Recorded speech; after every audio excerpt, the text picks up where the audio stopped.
বিকাশ নামে একজন গরিব মজুর ছিল, যে শেঠ ভীমসেনের কাছে দিনমজুরের কাজ করত। বিকাশ সকালবেলায় খুব তাড়াতাড়ি কাজে আসত আর অনেক রাত পর্যন্ত কুলিগিরি এবং আরো অন্যান্য কাজ করত। এত কঠোর পরিশ্রমের পরেও বিকাশ মাত্র 4টি মুদ্রা পারিশ্রমিক হিসেবে পেত। একদিন ভীষণ গরম ছিল আর সারা দিন বস্তা বহন করে বিকাশ ক্লান্ত হয়ে পড়েছিল। ও মালিকের কাছ থেকে নিজের পারিশ্রমিক নিয়ে নিজের বাড়ির থেকে রওনা হলো। আর রাস্তায় যেতে যেতে ও খুব মিষ্টি একটা গন্ধ পেল। ও সুগন্ধের উৎসটার দিকে তাকালো আর একজন ময়রাকে দেখল, যে গরম গরম জিলিপি ভাজছিল। এত মিষ্টি গন্ধ পেয়ে বিকাশের মন ব্যাকুল হয়ে উঠল। আমি এই জিলিপিগুলো খাবো। কিন্তু ও যখন ওর পকেট হাতড়ালো, সেখান থেকে মাত্র 4টে মুদ্রা বেরোলো। আরে না, যদি আমি জিলিপি খেতে যাই তাহলে আমার স্ত্রী সন্তানদের অভুক্তই থাকতে হবে। না, আমার এটা করা উচিত হবে না। বিকাশ উদাস হয়ে গেল। কিন্তু বিকাশ কিছুক্ষণ ওখানেই দাঁড়িয়ে ওই মিষ্টি মধুর সুগন্ধ শুঁকতে চাইল।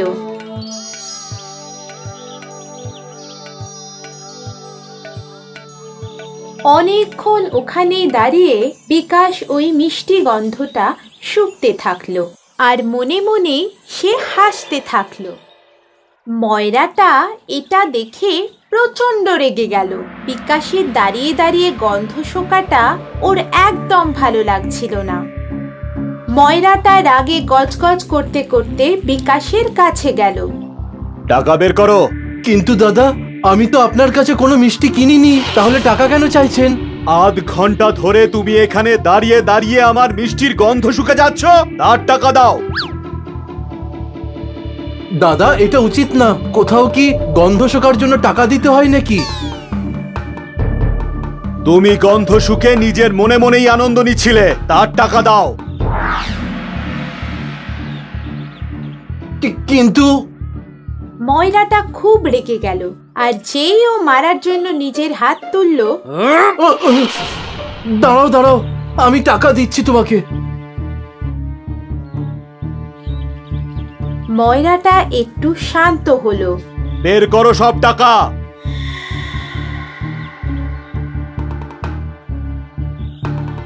বিকাশ নিজের পকেটের ভেতর হাত ঢুকিয়ে 4টে মুদ্রাই বের করে আনলো। তখনও ভাবলো এখন ওর পরিবারকে ক্ষুধার্তই থাকতে হবে। কিন্তু হঠাৎ ওর মাথায় একটা বুদ্ধি এলো আর ওর মুখে একটা হাসি খেলে গেল। তুমি টাকা দেবে নাকি উচিত শিক্ষা দেব তোমায়? 1 মিনিট দাদা। বিকাশ 4টে মুদ্রায় নিজের একটা হাতের তালুতে রাখলো আর অন্য হাতের তালু দিয়ে সেটাকে ঢেকে ঝনঝন আওয়াজ করতে লাগলো।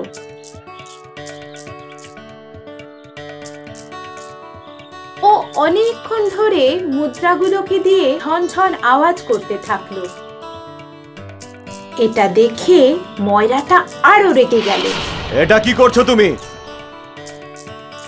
যেভাবে গন্ধ শুকে আমি তোমার মিষ্টি থেকে প্রসন্নতা পেয়েছি, ঠিক সেভাবেই তুমি এই মুদ্রার ঝংকার শুনে সন্তুষ্ট হয়ে যাও যে এগুলো তুমি পেয়ে গেছো। বুঝেছো? তখন ময়রাটার চিৎকারই বন্ধ হয়ে গেল আর বিকাশ ওখান থেকে হাসতে হাসতে নিজের বাড়ির দিকে রওনা দিল। এই গল্পটা থেকে আমরা এটাই শিখলাম যে আমাদেরও বিকাশেরই মতো বিপদের সময়েও ভাবনা চিন্তা করেই কাজ করা উচিত।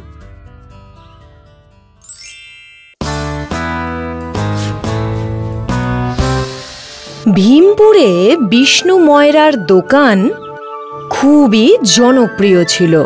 বিষ্ণু ময়রার মিষ্টির প্রশংসা বহু দূর পর্যন্ত ছড়িয়ে পড়েছিল। বিষ্ণু আর তার স্ত্রী খাঁটি দেশি ঘি দিয়ে মিষ্টি তৈরি করত, যার সুগন্ধ বহু দূর পর্যন্ত ছড়িয়ে যেত, আর ক্রেতারা সেই সুগন্ধের টানে চলে আসত। এমনিতে বিষ্ণুর মিষ্টির দোকান খুব ভালোই চলত, কিন্তু বিষ্ণু কখনো তার নিজের রোজগার নিয়ে সন্তুষ্ট ছিল না, আর তার সব সময় বেশি টাকা উপার্জনের লোভ ছিল। এমনই একটা দিনের কথা, বিষ্ণু এই চিন্তাতেই মগ্ন ছিল। আমি এমন কি করি যাতে আমার বেশি লাভ হয়? আমার কি ভেজাল মেশানো উচিত? না না না না, একেবারেই না। আমার গ্রাহকরাও রেগে যাবে। তাহলে আমি কি করি? সেই মুহূর্তে বিষ্ণুর স্ত্রী সুরেখা সেখানে আসে। কি হলো? কি ভাবছো গো তুমি? ওই যা সবসময় ভাবি আমি, বেশি টাকা রোজগার করার উপায়। তুমি আর তোমার চিন্তা ভাবনা, এসব আমার মাথায় কিচ্ছু ঢোকে না বাবা। খাবার রেখে গেলাম, খেয়ে নিও, না হলে ঠান্ডা হয়ে যাবে। এই বলে সুরেখা সেখান থেকে চলে যায়, আর বিষ্ণু আবার তার চিন্তায় মগ্ন হয়ে গেল। আমি কি করি? ঠিক তখনই বিষ্ণুর চোখ গেল তার দাড়িপাল্লার দিকে, আর তার মাথায় একটা বুদ্ধি এলো। পরদিন বিষ্ণু শহরে এসে একটা দোকান থেকে একটা গোল চুম্বক কিনে নিল। বিষ্ণু সেই চুম্বকটা দাড়িপাল্লার নিচে লাগিয়ে দিল। হ্যাঁ, এবার আমি বেশি টাকা লাভ করতে পারবো, আর আমার গ্রাহকের সংখ্যাও কমবে না। তখনই তার একজন ক্রেতা এলো। দাদা, 1 কিলো জিলিপি দিন। বিষ্ণু তার ক্রেতাকে জিলিপি দিল, আর টাকা দেখে সে খুব খুশি হলো। আর দাড়িপাল্লায় আটকে থাকা চুম্বকের জন্য বিষ্ণুর বেশ ভালোই লাভ হচ্ছিল। নিজের লাভ হতে দেখে, ওগো শুনছো, এখন আমার আর কোনো চিন্তা নেই। আর সেটা কেন? এখন আমার বেশি টাকা লাভ হচ্ছে। কিভাবে গো? এই দেখো। কিন্তু এটা তো লোক ঠকানো গো। ঠকানো ফকানো কিচ্ছু নয়, এরকম সবাই করে, আর বেশি টাকা লাভও তো হচ্ছে। কিন্তু আমি তোমাকে তাও বলবো, এটা ঠিক নয়। বিষ্ণু সুরেখার একটা কথাও শুনল না। এমনই একটা দিনের কথা, যখন বাবলু বিষ্ণু ময়রার মিষ্টির দোকানে জিলিপি কিনতে এলো। দাদা 2 কিলো জিলিপি দিয়ে দিন। এক্ষুনি দিচ্ছি ভাই। বিষ্ণু 2 কিলো জিলিপি তাকে দিয়ে দিল। আর বাবলু যখন সেই জিলিপি নিল, তখন তার সন্দেহ হলো। দাদা, এটা 2 কিলো তো মনেই হচ্ছে না, এইটা আরেকবার মাপুন তো। বিষ্ণু ভয় পেয়ে গেল। তুমি এই দোকানে কিন্তু একাই গ্রাহক নও, আমাকে অন্য গ্রাহকদেরও মিষ্টি দিতে হবে। নিতে হলে নাও, না হলে এখান থেকে চলে যাও। বাবলু বুঝতে পারল যে নিশ্চয়ই কোনো গন্ডগোল আছে। বাবলু অন্য আরেকটা দোকানে গিয়ে সেখানে সে জিলিপি আবার ওজন করালো। তখন দেখলো সেটা মাত্র 1.5 কিলো। বাবলু একটা দাড়িপাল্লা নিয়ে বিষ্ণু ময়রার মিষ্টির দোকানের সামনে পৌঁছলো। শোনো শোনো শোনো, তোমাদের জন্য এনেছি জাদু দাড়িপাল্লা। যাই মাপো না কেন, ওজনে কমই পাবে। এসো এসো এসো। বিষ্ণু এটা দেখে ভয় পেয়ে গেল, কিন্তু তবুও সে বাবলুকে বকতে চলে গেল। আরে এখানে এসব কি নাটক করছো তুমি? এখানে নাটকটা আমি নই, তুমি করছো। গ্রামের নিরীহ মানুষদের তুমি ঠকাচ্ছ। বাবলু বিষ্ণুর দাড়িপাল্লা তুলে ধরল। এই দেখুন, এই যে চুম্বক, এই বিষ্ণু আমাদের সবাইকে ঠকাচ্ছে। ক্রেতারা রেগে গেল, আর তারা বিষ্ণুকে খুব মারল।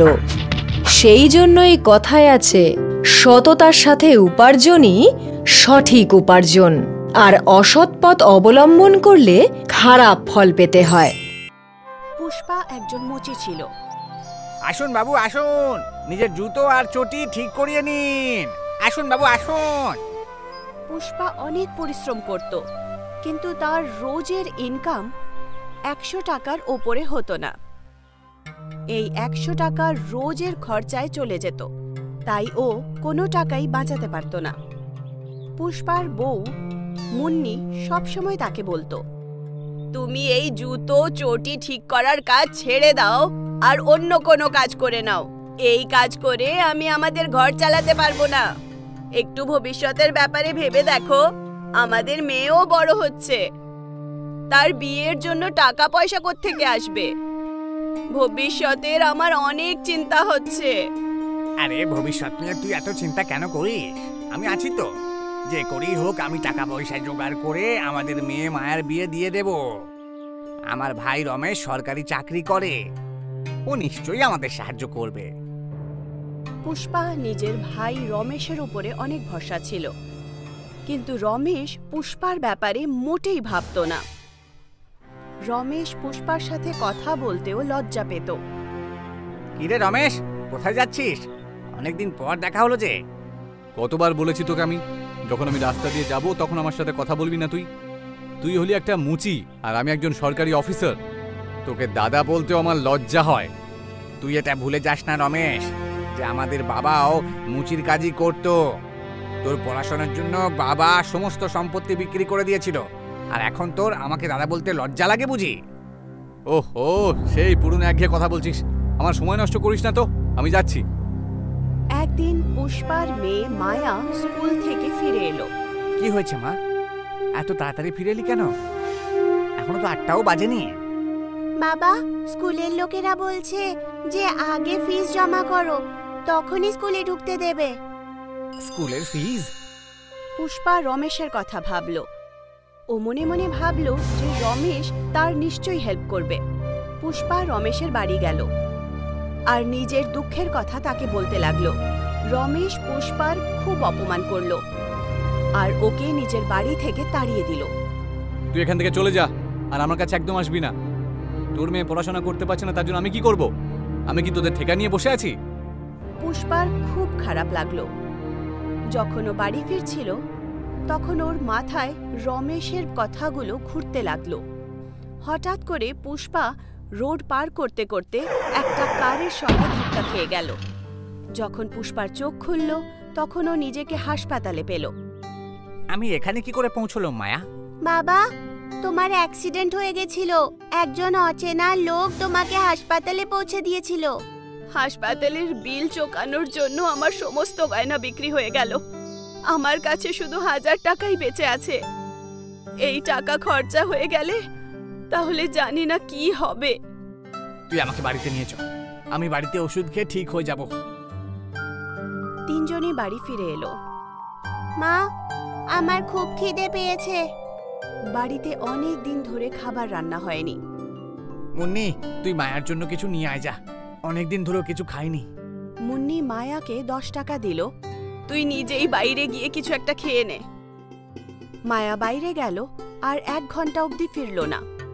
মুন্নি আর পুষ্পা তার জন্য চিন্তা করতে লাগলো। মুন্নি, একটু দেখায় না মায়া গেল কোথায়? মুন্নি বাইরে খুঁজতে যাওয়ার আগেই মায়া বাড়িতে ফিরে এলো। এত দেরি হলো কেন মা? বাবা, আমি জিলিপি কিনতে গেছিলাম। বাজারে জিলিপির অনেকগুলো দোকান আছে আর প্রত্যেক দোকানে অনেক ভিড় থাকে। মনে হয় আমাদের গ্রামের লোকেরা জিলিপি খুব পছন্দ করে। শোনো গো, আমার মাথায় একটা আইডিয়া এসেছে। ভগবান না চাইলে কোনো দুর্ঘটনা যদি হয়ে যায় তাহলে পয়সা কোত্থেকে আসবে? তাই তুমি মোচির কাজটা বন্ধ করে দাও আর আমরা জিলিপি বিক্রি করার কাজ শুরু করে দিই। কিন্তু এর আগে তো আমি কোনোদিনও জিলিপি বানাইনি। আরে তাতে আবার কি আছে, ওটা তো আমরা শিখে নেব। মুন্নি আর পুষ্পা একদিন জিলিপি কেনার বাহানায় বাজারে গিয়ে জিলিপির দোকানে গেল আর ওরা দেখলো যে জিলিপি কিভাবে বানানো হয়। এটা তো জানতে পেরে গেছি যে জিলিপি কি করে বানাতে হয়, কিন্তু জিলিপি বানানোর জন্য যে জিনিস লাগবে সেগুলো কেনার জন্য টাকা কোথায় পাবো? আমি আমার ভাইয়ের কাছে 5000 টাকা উধার নিয়ে নিচ্ছি। দুঃখের দিনে তোমার শালা তো কাজে আসবে। পুষ্পার পুরো পরিবার মিলে একটা ঠেলা কিনল আর তাতে জিলিপি বানানো শুরু করে দেওয়া হয়। আসুন আসুন, গরম গরম সুস্বাদু জিলিপি খেয়ে যান। একবার খেলে বারবার খেতে হবে আপনাদের। মুন্নি পুষ্পার হাতের সুস্বাদু জিলিপি খান। আসুন আসুন বাবু, আসুন আসুন। মুন্নি আর পুষ্পার ঠেলায় কেউ জিলিপি কিনতে আসছিল না। লোকেরা বড় বড় দোকান থেকেই জিলিপি কিনছিল। এত বড় মার্কেট, এত এখানে দোকান রয়েছে, তাই লোকেরা আমাদের এখান থেকে কেন কিনতে আসবে বলো? এক সপ্তাহ হয়ে গেল। অনেকগুলো জিলিপি ঠেলায় থেকে থেকে খারাপ হয়ে গেছিল, কিন্তু ঠেলাতে শুধু একজন বা দুজন গ্রাহকই আসছিল। কাজ না চলার কারণে পুষ্পার বাড়িতে খাবারও কম হয়ে গেল। হে ভগবান, জানি না আপনি আমাদের সঙ্গে এরকম কেন করছেন। সবার দোকান তো চলছে, কিন্তু আমাদের দোকানই কেন চলছে না ভগবান? মা, বাবা, আমাদের কিছু একটা নতুন করতে হবে যাতে গ্রাহকরা আমাদের দোকানের দিকে আকর্ষিত হবে। নতুন মানে কি? এরকম কিছু যাতে বাজারে আমাদের দোকানের প্রচার হয়। কেননা আমরা মিষ্টি জিলিপির জায়গায় টক জিলিপি বিক্রি করি। টক জিলিপি তার মানে? বাবা, মিষ্টি জিলিপি তো সবাই বিক্রি করছে, আমরা টক জিলিপি বিক্রি করব। তাহলে যেরকম তোমার মনে হলো যে টক জিলিপির ঘি মানে, সেরকমই লোকেরাও টক জিলিপির প্রতি আকর্ষিত হবে আর আমাদের দোকান চলে যাবে। কিন্তু সোনা, টক জিলিপি আমরা বানাবোটা কি করে? জিলিপি টক করার তো অনেক উপায় রয়েছে। আমরা একটা কাজ করি, ময়দাতে দই মিশিয়ে দেব, তাহলেই জিলিপি টক হয়ে যাবে। এর সাথে আমরা এই কথাটা একটা সিক্রেটই রাখবো যে আমরা ময়দায় দই মিলিয়েছি। যদি লোকেরা এটা জেনে যায় যে আমরা টক জিলিপি কি করে বানাই, তাহলে অন্য দোকানদাররাও টক জিলিপি বানানো শুরু করে দেবে আর আমাদের বিক্রি কম হয়ে যাবে। তুমি একদম ঠিক বলেছ। পরের দিন পুষ্পা পুরো বাজারে ঘোষণা করে দিল, শুনুন শুনুন শুনুন, আমার দোকানে এসো আর এই প্রথমবার টক জিলিপি খেয়ে যাও। অনেকজন লোক টক জিলিপির নাম শুনে আকর্ষিত হলো। তারা জানতে চাইছিল যে টক জিলিপি খেতে কিরকম হয়। পুষ্পা আর মুন্নির এই টক জিলিপি প্রথমবারেই সুপারহিট হয়ে গেল। লোকেরা 1-1 কিলো জিলিপি কিনে নিল। কেউ পুষ্পাকে জিজ্ঞেস করত যে তোমরা জিলিপিতে কি মেশাও? তখন পুষ্পা জবাব দিত, বাবা, এটা হলো একটা সিক্রেট, তুমি বরং কবজি ডুবিয়ে জিলিপি খাও। কিছুদিন অবধি সবকিছু ঠিক চলছিল, কিন্তু তারপর পুষ্পা আর মুন্নির ওপর একটা কষ্টের সৃষ্টি হলো। গ্রামে চেতন নামের একজন লোক ছিল। পুষ্পার আগে লোক সব থেকে বেশি চেতনের দোকান থেকেই জিলিপি কিনত। চেতন পুষ্পার বিরুদ্ধে উল্টো পাল্টা বলতে শুরু করে দিল। এই শোনো শোনো শোনো, পুষ্পা আর ওর স্ত্রী ময়দাতে বিষাক্ত পদার্থ মেশাচ্ছে, আর সেই জন্যই তো জিলিপিগুলো টক হয়ে যায়। আর এই টক জিলিপি কিন্তু স্বাস্থ্যের পক্ষে একেবারেই ভালো নয়। এই প্রচারের কারণে পুষ্পার দোকানে ভিড় কম হতে লাগলো। পুষ্পা দোকানে যে সমস্ত গ্রাহক আসতো সবাইকে বলতো, আমরা আমাদের জিলিপিতে কোনো বিষাক্ত পদার্থ মেশাই না। তাহলে তোমরা সবাইকে বলো না কেন যে জিলিপিতে কি মেশাও? মুন্নি আর পুষ্পা যখন এক রাত্রিবেলা বসেছিল, তখন মুন্নি পুষ্পাকে বলল, মনে হয় এখন আমাদের সিক্রেট আমরা বেশি দিন অবধি গোপন রাখতে পারবো না। আমাদের সবাইকে বলতে হবে যে আমরা জিলিপিতে কি মেশাই। কিন্তু তারপর যে সবাই আমাদের মতন টক জিলিপি বানাতে শুরু করবে। কিন্তু বিষাক্ত জিনিস মেলানোর কারণে আমাদের বিজনেসই খারাপ হয়ে যাবে। পরের দিন মুন্নি দোকানের বাইরে একটা পোস্টার লাগিয়ে দিল, যার মধ্যে লেখা ছিল, আমরা ময়দার মধ্যে দই মিলিয়ে জিলিপি বানাই, তাই আমাদের জিলিপি টক হয়। তারপর বাজারে সবাই ময়দায় দই মিলিয়ে জিলিপি বানাতে শুরু করলো। কিন্তু তা সত্ত্বেও পুষ্পার দোকানের বিক্রি কম হলো না, কারণ টক জিলিপি বানানো শুরু তো পুষ্পাই করেছিল। লোকেরা জানতো যে শুরু যে কোনো একজন করে, আর তার পেছনে চলার লোকেরা অনেক হয়।